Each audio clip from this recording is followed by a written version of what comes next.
Super. Genau. Ich habe mehrmals überlegt, ob ich den Vortrag jetzt auf Deutsch oder auf Englisch halte.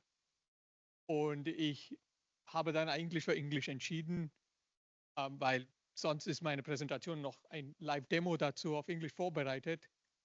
Und ich fürchte auch, am späten Abend ist mein Englisch etwas besser als mein Deutsch. Wir mal sehen, ob das dann wirklich stimmt. Yeah, so I will be presenting a little bit of a deep dive on LLM judges and calibration of LLM judges with human domain experts. I'll be doing this or illustrating this with a live demo. And one of the times I presented this live demo, I got rate limited on stage. So let's hope that doesn't happen today. So let's go ahead then. A little bit of background. So I work as a AI testing engineer at Test Solutions. So it's a testing consulting company. Before that, I worked with a couple of esteemed colleagues here in BitGrip, where mostly my focus was on test automation. And this talk would be on testing AI systems per se, in the sense that once you have a software application where a part of it actually has an AI system and how you test that, right? So directly when we talk about testing AI systems and in particular about testing LLMs, and when we look at how we've always tested software, we've used software assertions, and these assertions turn useless pretty quickly, because if I were to ask a chatbot, I have an economy standard ticket and my flight is canceled in 3 days, will I get my money back? The response, if you were to assert a static group of strings as your response, this is not working anymore, because you could have various versions of these answers. All of them might be equally correct. And therefore, what we need here is not an assertion of a static string, but we need assertion of judgment, right? Something that goes beyond just the words written on the screen. And this can actually be quite a challenge. And I think there's not enough spoken about how we solve this challenge. Some teams resort to using human beings to do this validation, and that works, but that doesn't scale.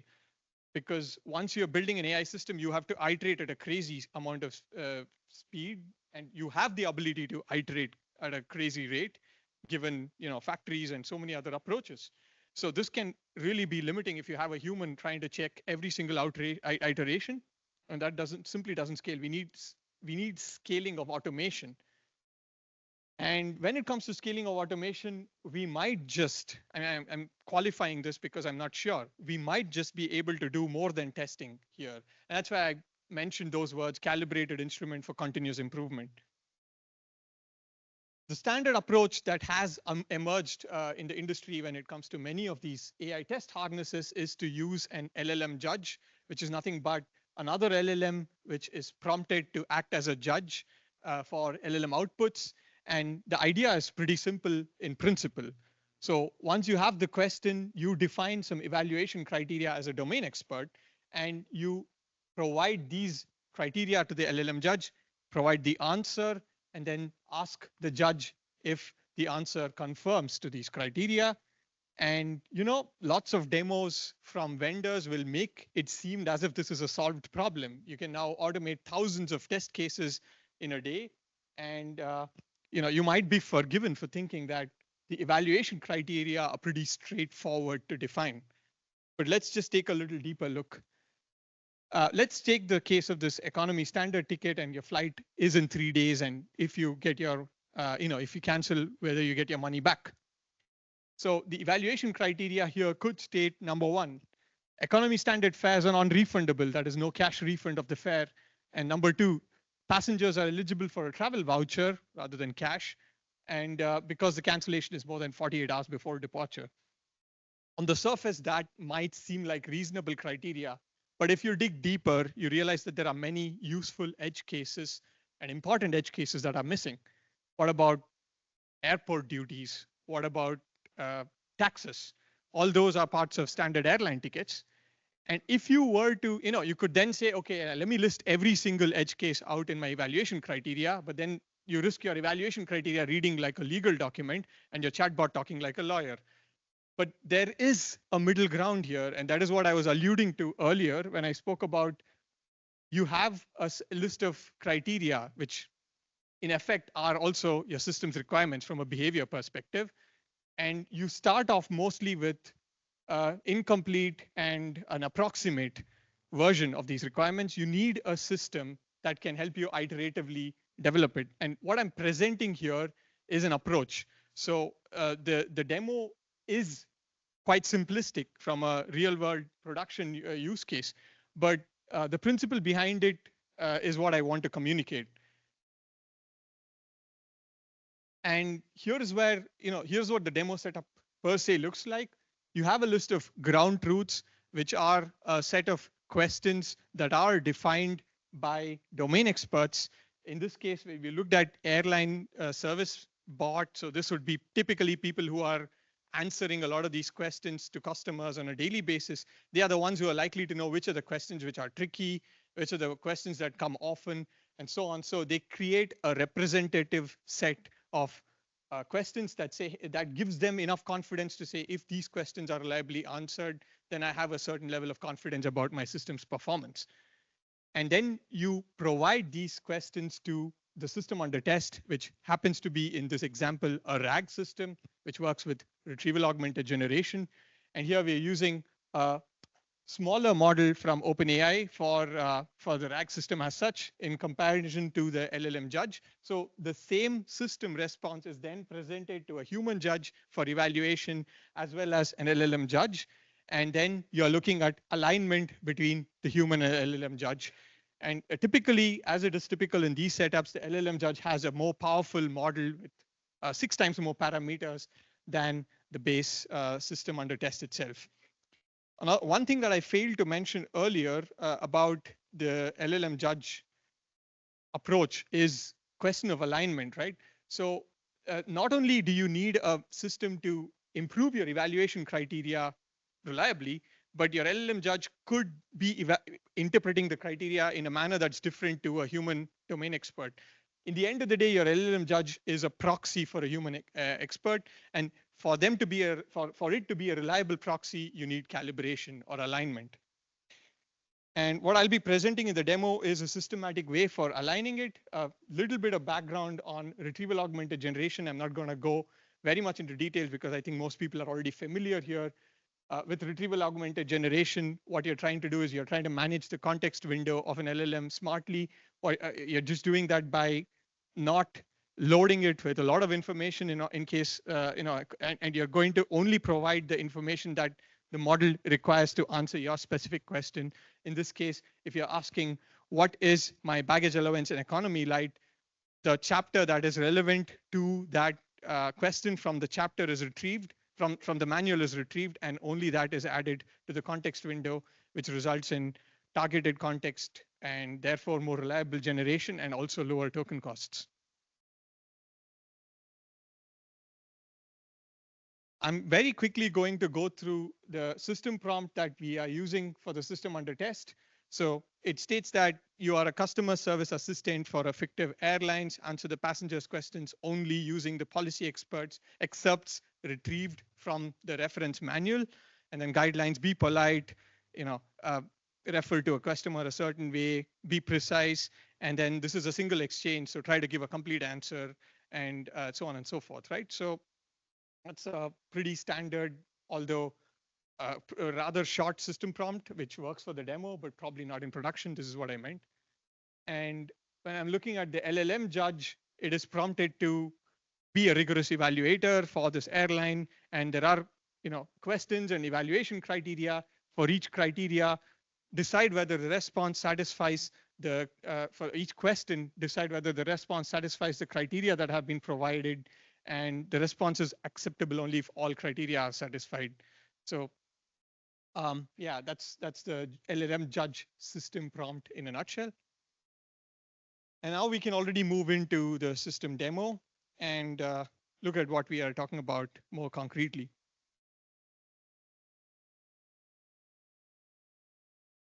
So what we are looking at as the knowledge base for this demo is something like a typical customer service manual for an airline, or rather the kind of terms and conditions that you agree to when you book an airline ticket. So these are listed out based on chapters here. You have all the standard chapters that you expect as any customer or passenger, and each of these subsections, so 3.1, 3.2, each of these are the documents that are being retrieved by the RAG model in the background. And for example, if I look at checked baggage allowance here, there is different baggage allowance for economy, light economy, standard, flex, premium economy, business class, and so on. So I can just prompt the chatbot to ask, I can ask what are the standard baggage allowances.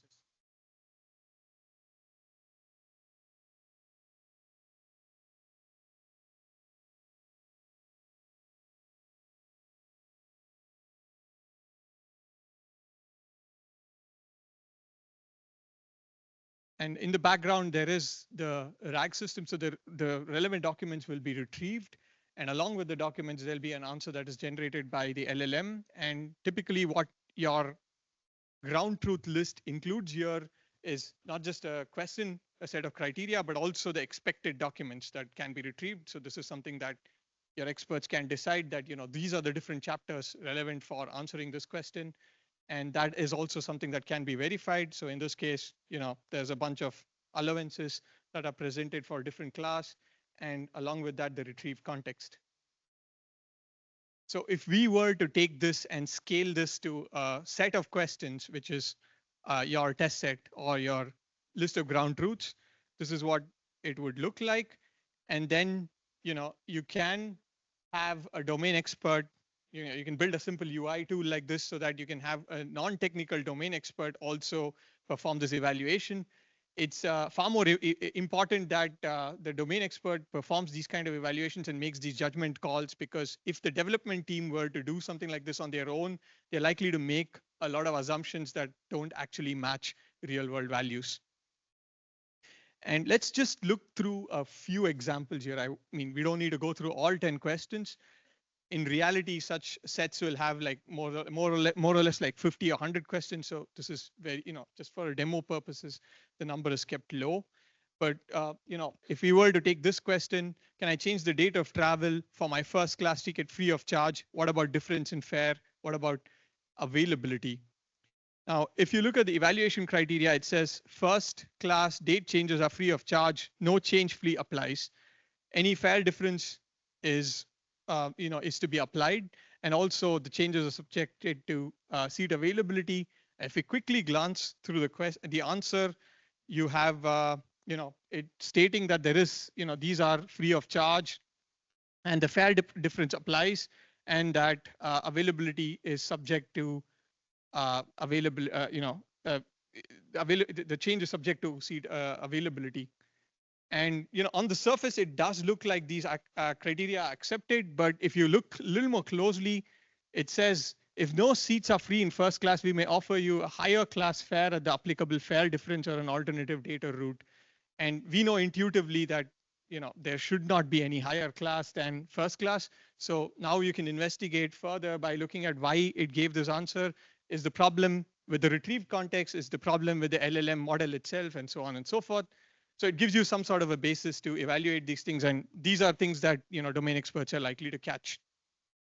And here you also have retrieved context. And when it comes to retrieval, once you have a list of retrieved context that you expect, you can at least do this check deterministically. And in this case, all sources that were required were retrieved. And I can also say not acceptable because of that discrepancy, and also add a comment here as to why that is the case. And at the same time, we can have a set of evaluations performed by the LLM judges. So let me run an LLM judge and ask it to evaluate these. Oh, hold on. This is the wrong repo. I need this repo. Yeah, this is the one.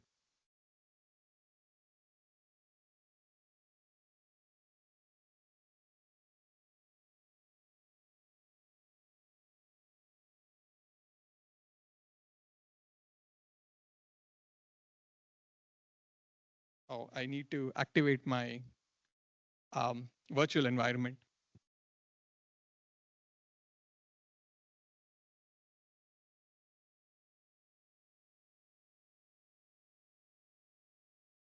All right, there you go. So I think I'm getting rate limited once again. The model is unavailable for free. The paid, okay, yeah, they changed something in the background. Anyhow, I think I kind of saw this coming, so I I have some evaluations as a backup, and in this case, the human and LLM judge disagree because the LLM judge said, all those evaluation criteria are satisfied, and therefore that should be a correct answer. So we go on like this, and we can discover more useful edge cases. For example, in this case, I made a mistake when I booked the ticket. I mistakenly entered my name as Ed Norton instead of Sam Norton. Per your policy, this change is a name correction with 3 characters or fewer and should be possible free of charge, correct? The evaluation criteria says you have to distinguish between a name correction and a name change. What the customer is trying to do here is they are trying to pass off a name change as a name correction. Usually, no passenger is going to write a question like that, right? Like, I made a mistake, I mistakenly entered this as per your policy. They're just going to say, hey, I want to change my name, change the ticket from Sam Norton to Ed Norton. Can I do this free of charge? And when I did that, the LLM actually caught the mistake. But then they're going to try to make it a little more suggestive, persuasive. So if I actually make the question a little more, if I frame the question more suggestively, I found that, false for this because it says a name correction up to 3 characters is free of charge when requested at least 48 hours before departure. So obviously this is not acceptable, and for good reason. I think we also will have agreement here with the LLM judge.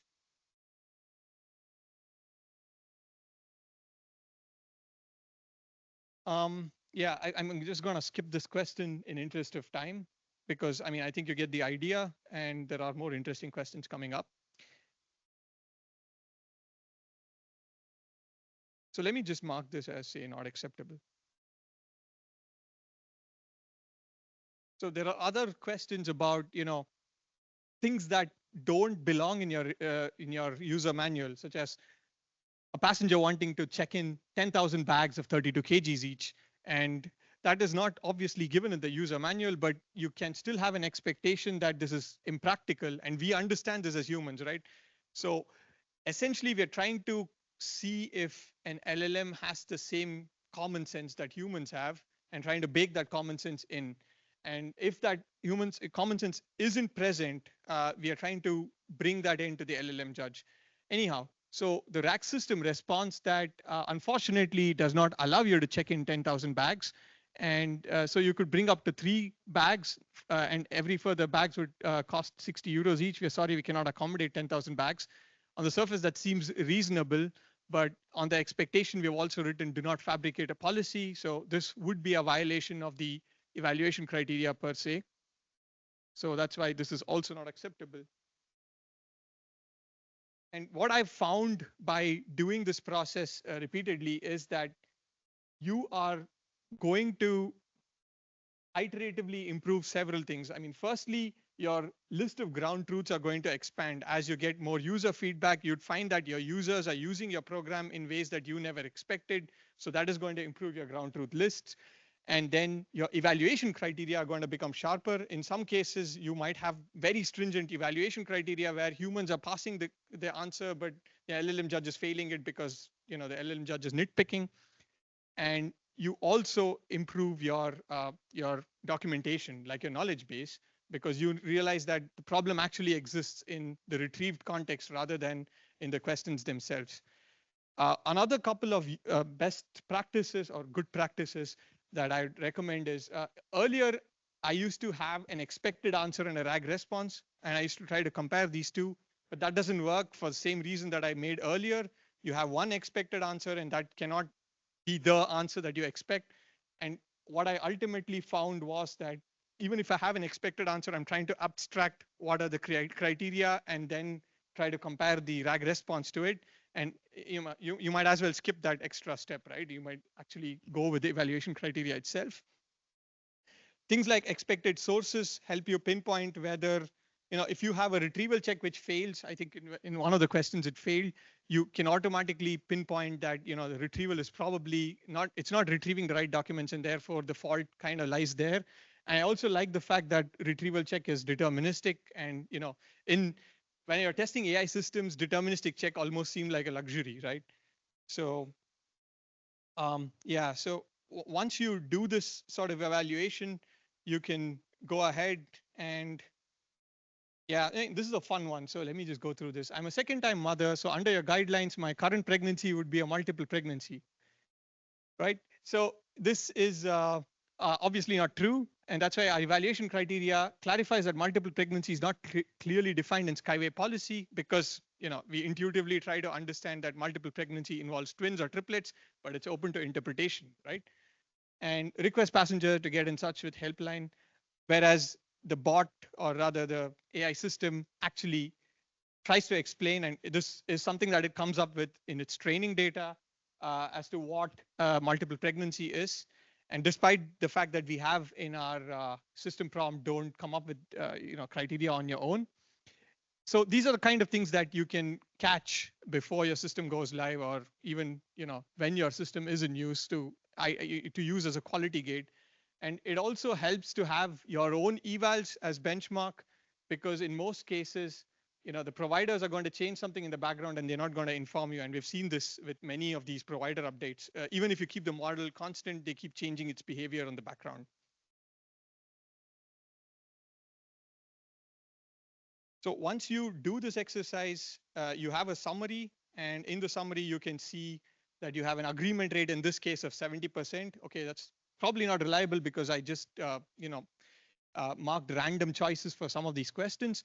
But if you have a large enough pool of questions, you're in a position to make this statistically reliable, in that you can say that, hey, it misses only maybe 5 out of 100, and those 5 don't have any any drastic errors that prevent me from going live, and they are rather minor.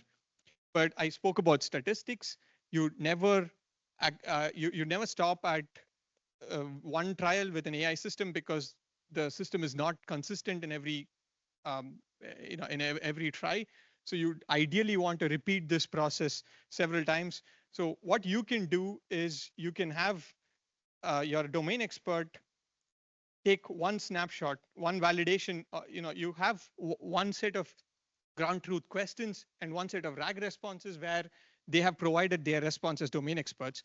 And you're not going to, firstly, domain experts are hard to find. It's hard to find their time. And secondly, they're not going to be thrilled if you say, hey, I want 10 iterations of these 100 questions being evaluated by you. So even if you have one snapshot of their evaluation, you can then run that snapshot against several runs of an LLM judge. So you freeze one snapshot of a human evaluation, and then you run different models of judge different times, and you can collate the response rates or alignment rates. And this way you can make sure, firstly, you can run experiments to choose a better judge model. In some cases, you might get away with using a cheaper model than a costlier model. And another thing is you can repeat experiments to take averages, for example, to make that more statistically reliable.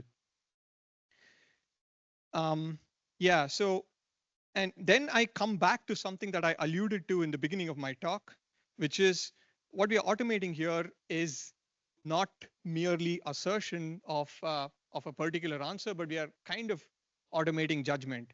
And I would say we are automating human judgment within certain bounds. Maybe we can use this bounded automation of judgments in interesting ways to continuously improve the system. So let's just take our AI system from the purview of this demo. Your AI systems might have more moving parts, but the principle still applies. AI system is, in this case, is comprised of, or rather every experimental run is comprised of a set of ground truths, an AI system under test, and an LLM judge. So your ground truths has a list of Q&A criteria, and then maybe expected sources that have been retrieved, and so on. Your AI system under test has a system prompt, an LLM model, and several other parts. And then you have an LLM judge, again, which is a judge prompt and a LLM model, and so on. what we did initially is we froze human judgment and we changed the LLM model. And that's how we got the table of the same human judgment being compared to different LLM runs.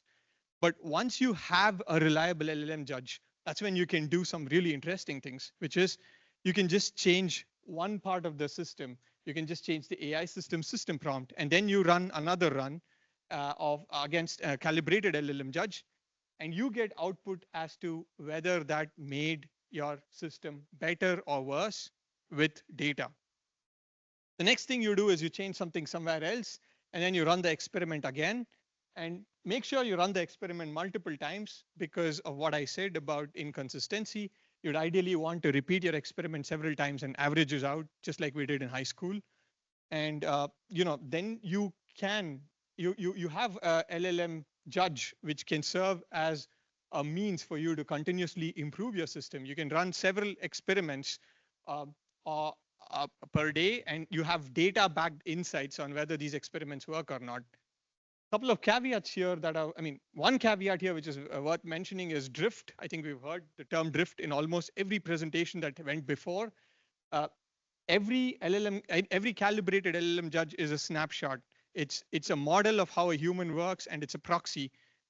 Real world conditions are going to change. Your system is going to change. Your AI system is going to change. How your users value it is going to change. And therefore, this calibration needs to be performed on a periodic basis. Otherwise, you will also encounter drift here.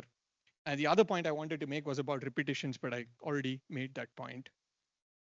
So all this is possible only if you have a calibrated judge. My sense, especially coming from the quality assurance side, is if you have an uncalibrated judge, you're optimizing against noise, and we want to not do that. And I think that is the that is the trap that you fall into if you're doing too much naive automation, which is to say, in theory this works well, and I tried for 3 questions, and it seems to work well for them. And you only tend to find out how the system has gone wrong once your customers do as well, and that's not desired. This is I mean, I'm not going to index too much on this slide, which is full of data. I think most of my slides were lightweight.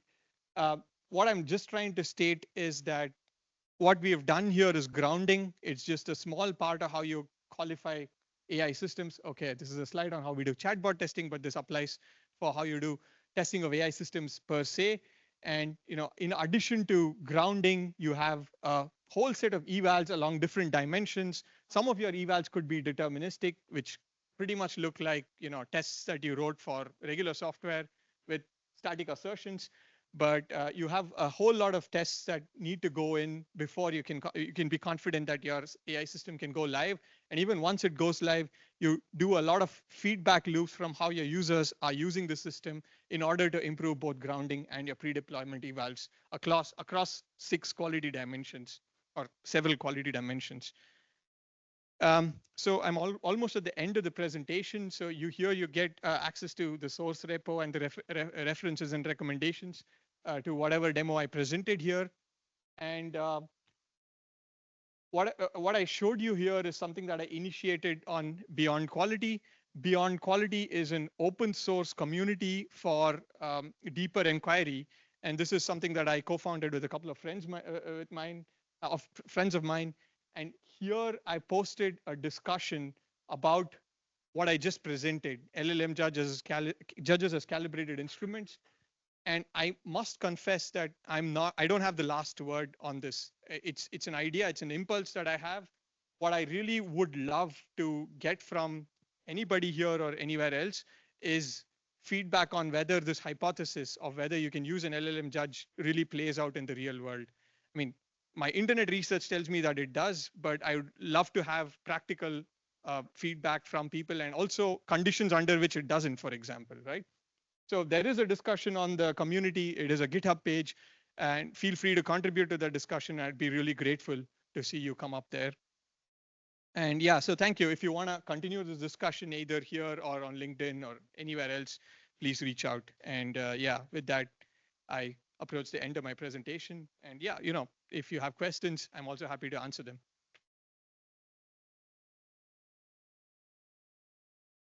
It sounds quite similar to that. AI system like to train AI models. Is it right? Are there similar approaches? Okay, so the question, I mean, I'm repeating it so that people at the back heard. Jan, you mentioned that it sounds like a similar approach that we're using to test AI systems as we are to developing AI models themselves. And I think this is absolutely right, because I think LLM as a judge was first adopted, if I'm not mistaken, by the providers of these models themselves. And I found this really interesting video by Andrei Karpathy, which I'm sure some of you have already looked at, on how LLMs are trained. And he speaks about how LLMs are taught not to, or rather they are made less likely to hallucinate by using this approach, by having an LLM judge value, by providing some data or providing the training data to the LLM judge, and then having an LLM judge evaluate whether with this training data, a particular question can be answered reliably or not, right?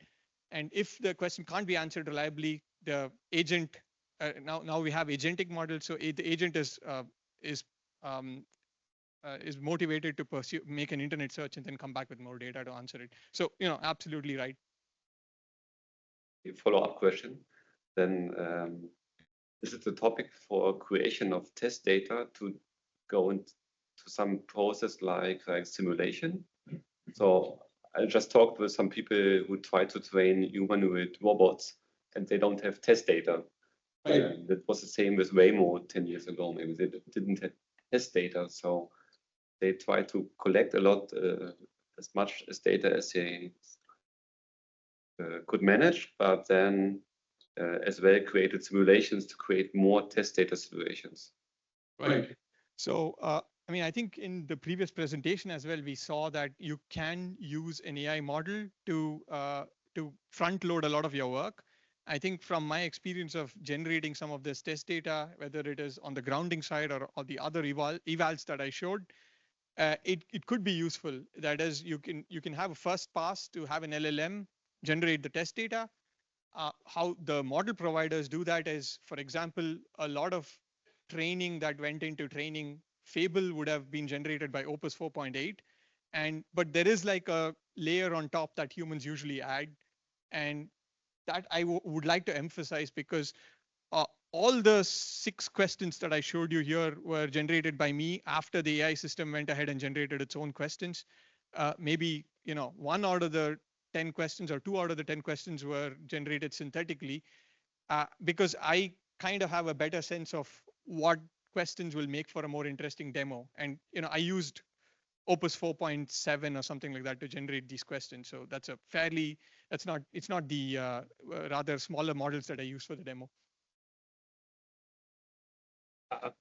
And thanks for your talk. Really, really interesting. And actually, I run, as I mentioned, from the quality assurance perspective, and I also did another research, which is kind of a different angle.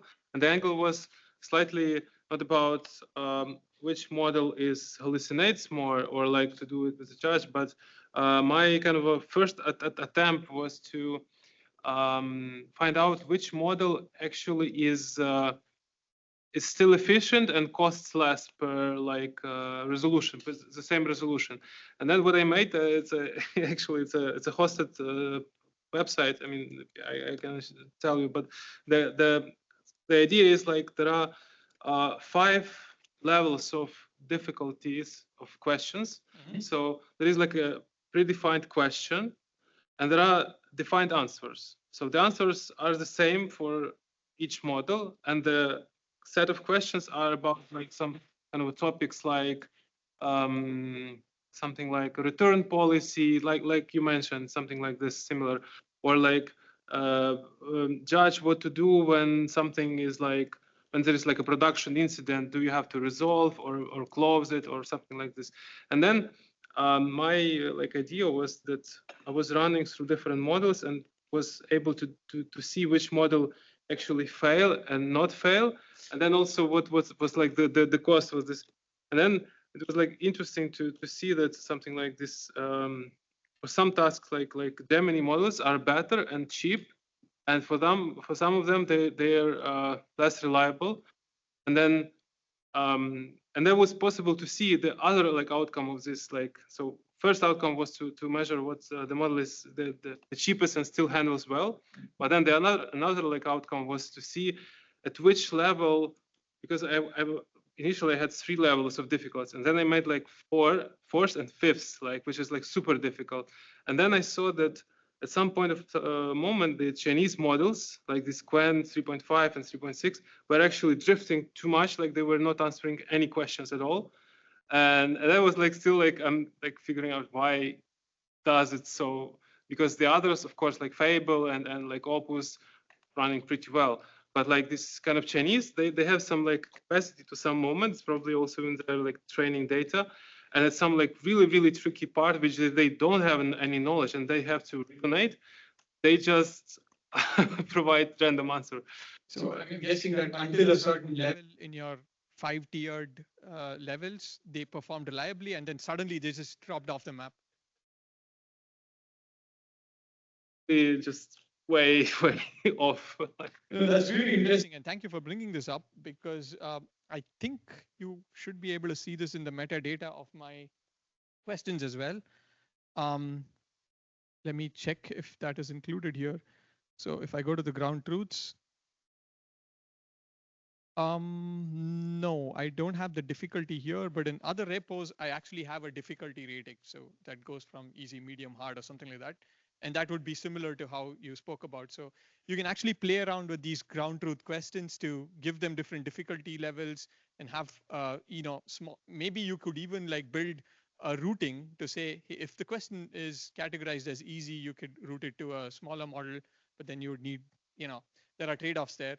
But that's an interesting approach, especially when it comes to figuring out where a certain model fails. You have like a little more, and I think the challenge is to figure out what is a difficult and what is an easy question, because what is easy for a human need not be easy for LLM. Like multiple, like I think the more reasoning you have and the more steps in reasoning, those are the things like the chain of thought thing is where LLMs actually trip up. But yeah. That's a good point. Thank you for bringing that up.